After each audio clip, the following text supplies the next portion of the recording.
오늘 우리가 나누는 이 베드로 전서는 고난의 시대를 살아가는 성도들에게 위로를 더하는 편지입니다.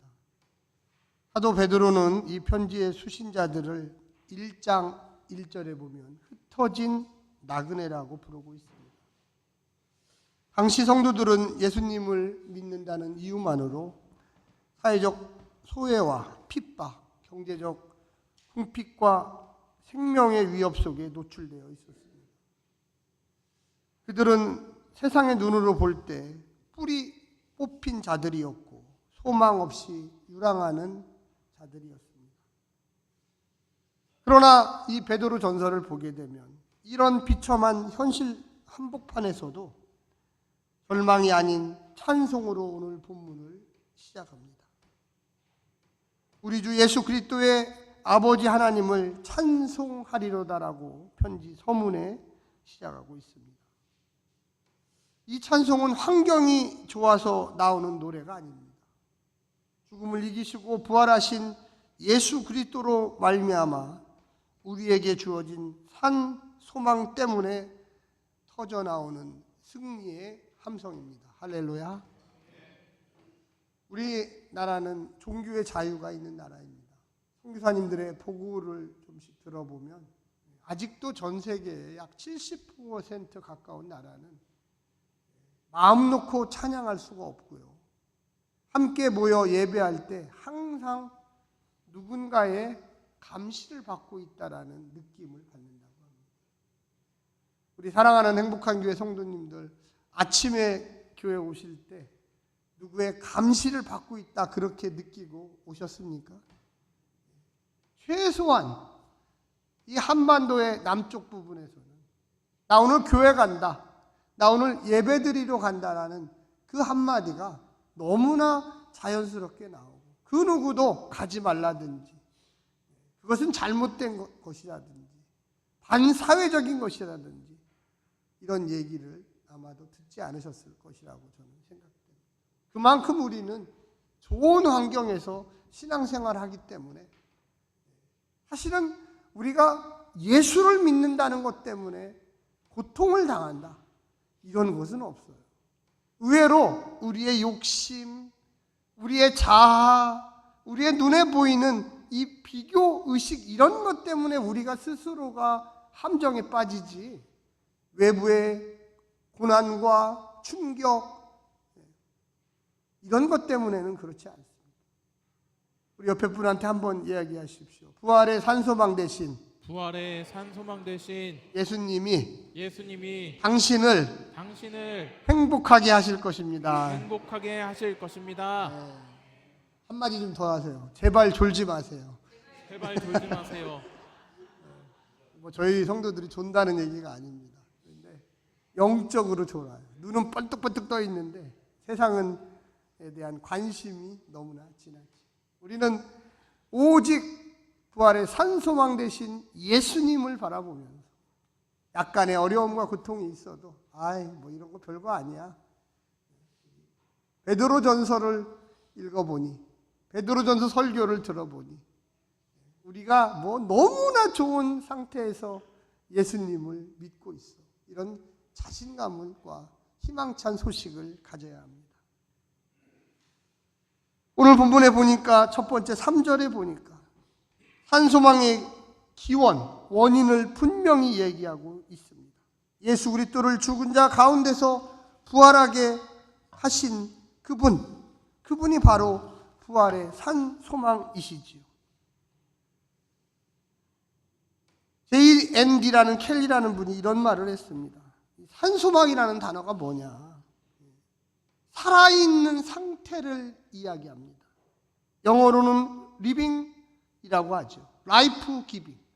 그러니까 생명이 주어지는 것. 생명을 부여하는 것. 우리는 꽃에 두 종류가 있어요. 여기 안에도 지금 두 종류가 있어요. 이 안에도.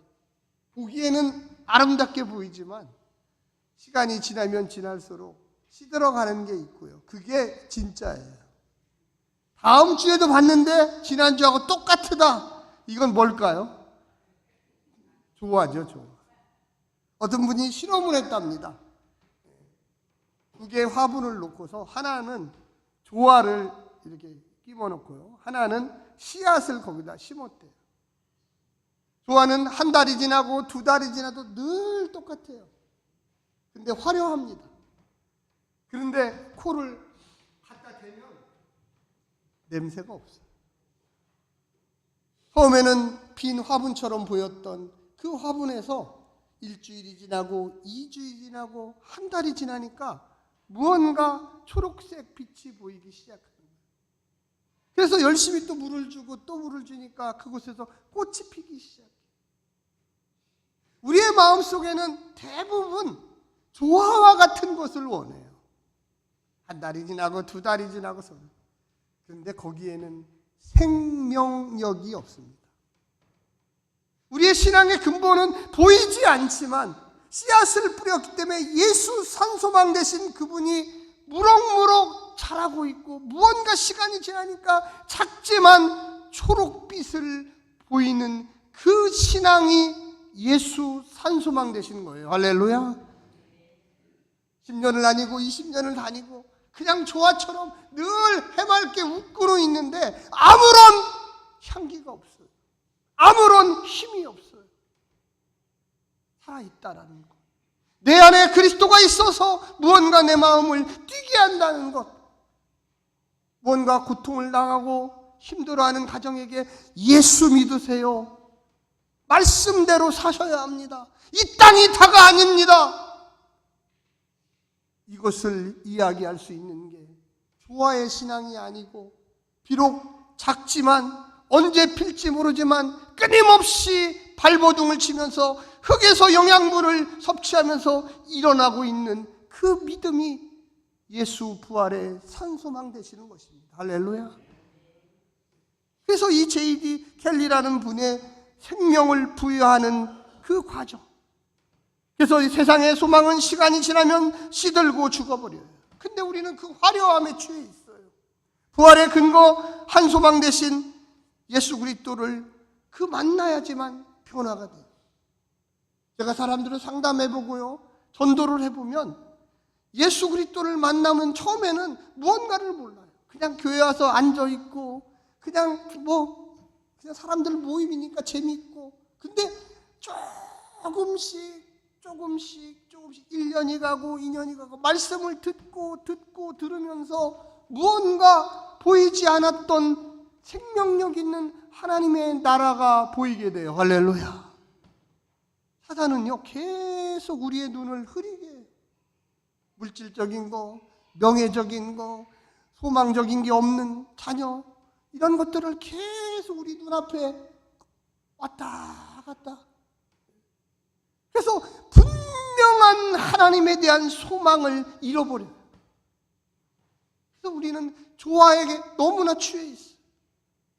우리의 삶은요, 영적인 믿음의 것을 보아야 합니다. 할렐루야.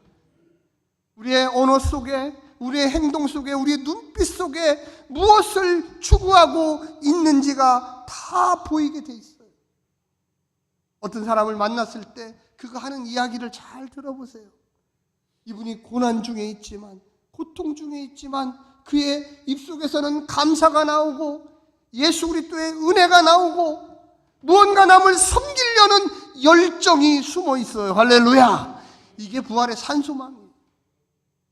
어떤 분을 만나면 무언가 화려하고 무언가 멋지게 보이고 무언가 항상 풍요로운 것 같은데 입에서는 끊임없이 남을 비방하고 끊임없이 자아를 훼손하고 이 세상에 대해서 불평하고, 여러분, 누가 진짜 산 소망을 가졌을까요? 똑같은 교회에 똑같은 자리에 와서 앉아 있는데도 완전히 마음의 자세가 뒤틀어진 사람이 있다는 거예요. 사랑하는 성도 여러분, 부활의 산 소망 대신 주님이 주신 그 은혜를 가슴 속에 새기시기를 간절히 부탁합니다. 두 번째, 여러분 무엇입니까? 거기 우리 한번 4절과 5절 말씀 한번 같이 읽어보겠습니다. 시작. 썩지 않고 더럽지 않고 쇠하지 아니하는 유업을 있게 하시나니 곧 너희를 위하여 하늘에 간직하신 것이라. 5절 말씀입니다. 너희는 말세에 나타나기로 예비하신 구원을 얻기 위하여 믿음으로 말미암아 하나님의 능력으로 보호하심을 받았느니라. 할렐루야. 거기 보면 썩지 않고 더럽지 않고 쇠하지 아니하는 유업이 이 땅에 있다는 겁니까? 하늘에 있다는 겁니까? 하늘에 있어요. 우리는 이 땅에서 물론 잘 살아야 돼요. 우리 그리스도인들이 너무 가난하거나 너무 그러면 안 돼요. 줄 게 없잖아요, 다른 사람들에게. 근데 그렇다고 해서 여기에만 집중하는, 물질에만 집중하고 이 땅에 무언가 기념비적인 것을 세우려고 악착같이 노력하시는 분이 있어요. 썩지 아니하고 더럽지 아니하는 하늘의 무언가를 기대하며 하나님 나라를 추구해야 돼요. 할렐루야. 옆에 분한테 한번 이야기하십시오. 사랑하는 성도님, 이 땅도 사랑하지만 하나님 나라가 100배는 중요합니다. 네, 노력해야 돼요. 노력하지 말라는 게 아니에요. 이단이나 그런 짓 하는 거예요. 이 땅에서 열심히 땀 흘려야 됩니다. 직장도 열심히 다녀야 돼요. 뭔가 자녀들에게 공부도 시키고 유산도 남겨주고, 야 열심히 운동도 해서 살도 빼고 얼굴도 좀 이쁘고 강남 성형학교 가서 눈도 좀 까고 이렇게 해야 돼. 아무도 안 웃으시네. 성형하신 분이 없어요. 그런데 너무 거기에만 집중하시는 분이 있어요. 우리 교회는 없어요. 우리 교회는 없어요. 근데 우리는 하나님 나라에 집중해요. 뭔가 내가 좀 여유가 있으면 내 옆에 있는 어려운 성도에게 나누어 줄 수 있는 마음도 있어야 돼요. 뭔가 내가 좀 힘이 있으면 1년이라도 내가 해외에 나가서, 가난한 나라 가서 예수님의 복음을 좀 실천적으로 내가 좀 전도하겠다, 이런 마음도 좀 있어야 돼요. 19세기 영국에 에드워드 모트라는 그 소년이 있었습니다. 그는 불우한 가정에서 자라 나무로 옷장 같은 것을 만드는 일을 열심히 배우고 또 그 일을 열심히 했어요.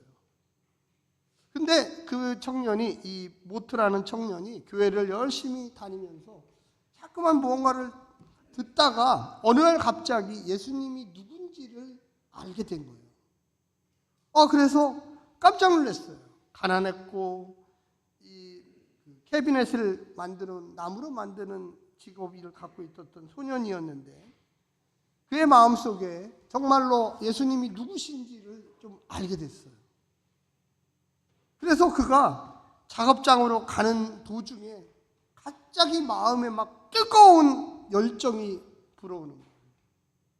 그래서 그가 연필을 꺼내서 노트에다가 기록을 했습니다.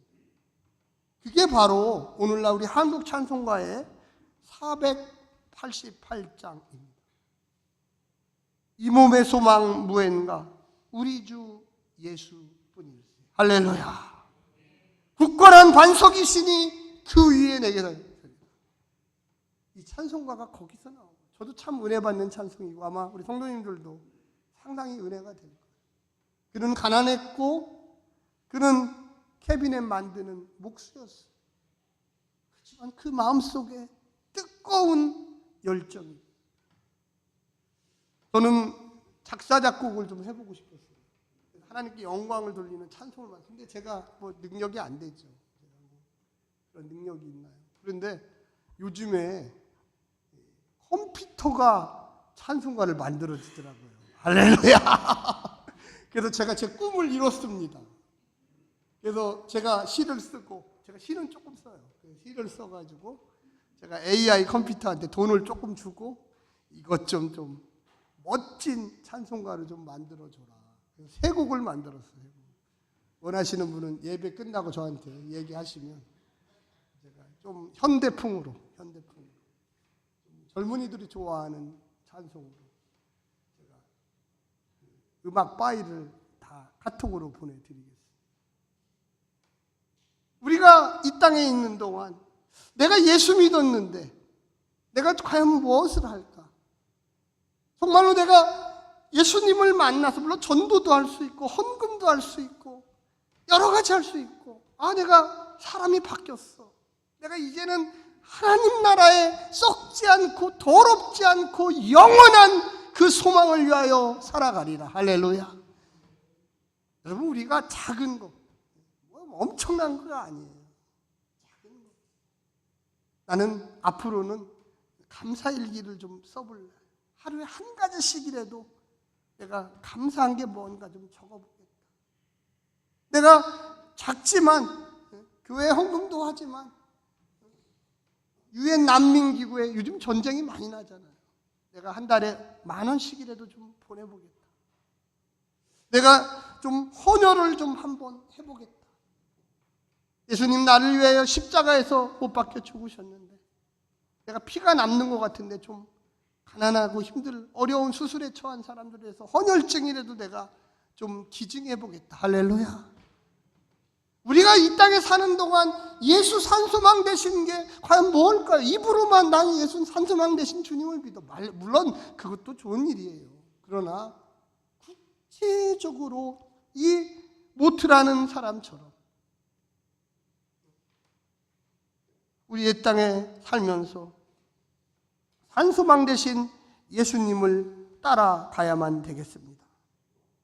사랑하는 성도 여러분, 우리는 6절과 9절을 통하여 연단과 기쁨이 무언가를 배우게 됩니다. 여러분, 우리 한번 거기 보시기 바랍니다. 거기에 보면 7절에 이렇게 이야기합니다. 너희 믿음의 확실함은 불로 연단하였어도 없어질 금보다 더 귀하여 예수 그리스도께서 나타나실 때에 칭찬과 영광과 존귀를 얻게 할 것이니라. 할렐루야. 연단, 불로 연단, 이게 참 쉬운 말은 아니죠. 불같이 연단 받으면 다 타야 돼요. 다 타. 근데요, 다 탈 때 예수만 남게 됩니다. 할렐루야. 나의 욕심, 나의 교만, 나의 자아가 타야 돼요. 여러분 잘 알고 계시지만 제가 어떤 유명한 텔레비 프로에서, 다큐멘터리 프로에서 봤어요.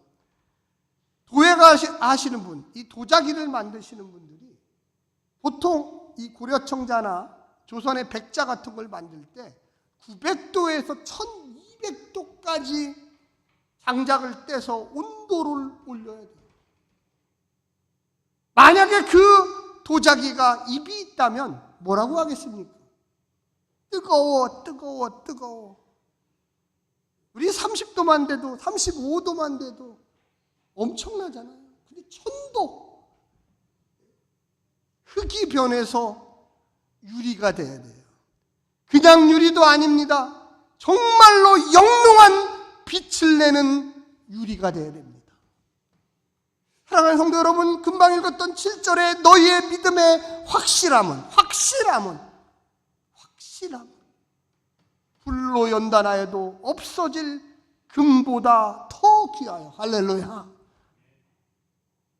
여러분, 우리가 알 수는 없어요. 사실은 이 초대교회의 그 어려움 그냥 이야기로만 들었죠. 영화로만 봤죠. 코바디스. 그런데 보면 사자들이 등장하죠. 고문을 해요. 도대체 예수 믿는다는 게 뭘기 때문에. 만약에 이 가운데 정말로 내일이라도 이 나라가 확 뒤집혀서 공산화돼서 또 독재자가 출현해서 야! 예수 믿는 사람들 다 잡아들여라. 저부터도 겁이 나요. 솔직히.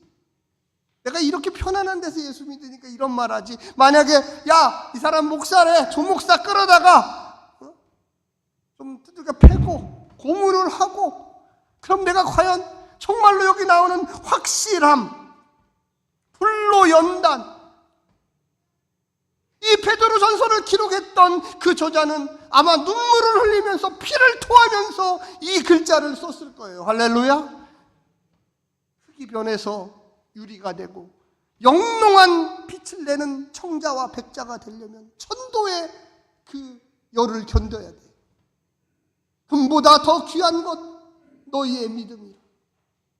우리가 이 땅에 살면서 자유롭게 예수 믿지만 언젠가 한 번은 이 과정을 반드시 거쳐야지만 진정한 신앙인으로 영롱한 빛을 내는 믿음으로 칭찬과 영광과 존귀를 얻게 될 것입니다. 할렐루야. 사랑하는 성도 여러분, 용기를 내십시오. 할렐루야. 우리가 어떨 때는 어려운 일 당해요. 예수 믿는다고 안 당하는 게 아니에요. 급작스럽게 상황이 바뀌어버려요. 하루아침에 건강하던 분이 이제 며칠 남지 않았습니다.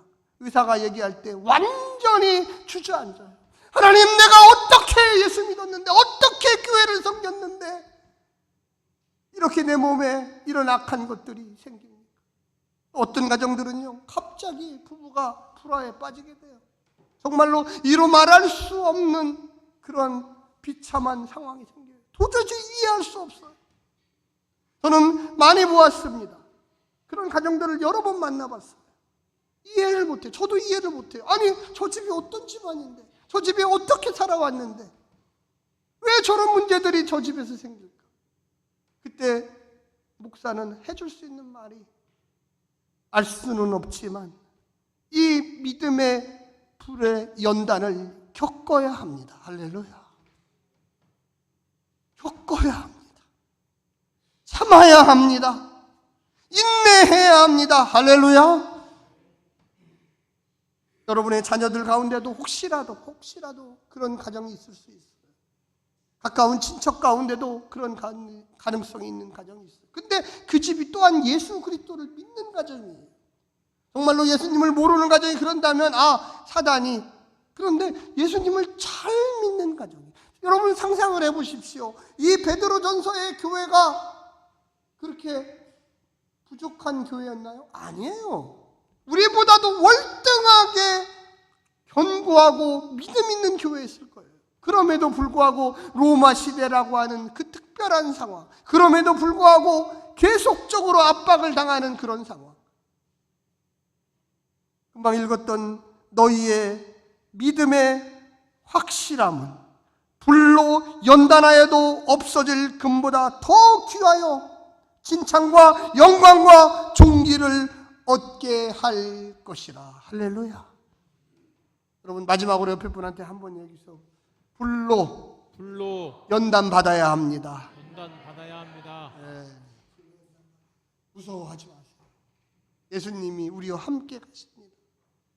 우리의 믿음이요, 흙 같은 믿음을 안 돼요.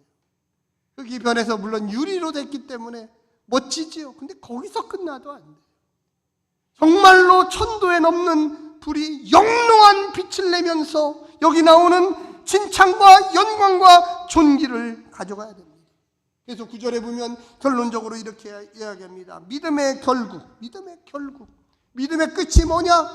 영혼의 구원을 받음이다. 할렐루야. 사랑하는 성도 여러분, 우리가 이 땅에 살면서 저는 우리 모든 성도들이 안정적이고 편안하고 물질의 축복도 많이 받고 자녀의 축복도 많이 받고 하는 일마다 복되기를 간절히 원합니다. 그러나 우리가 알 수 없지만 하나님이 주신 연단이라면 그 불의 연단을 이기고 갈 수 있는 부활의 산소망 되신 예수 그리스도를 붙잡으시기를 간절히 부탁드립니다. 기도하겠습니다.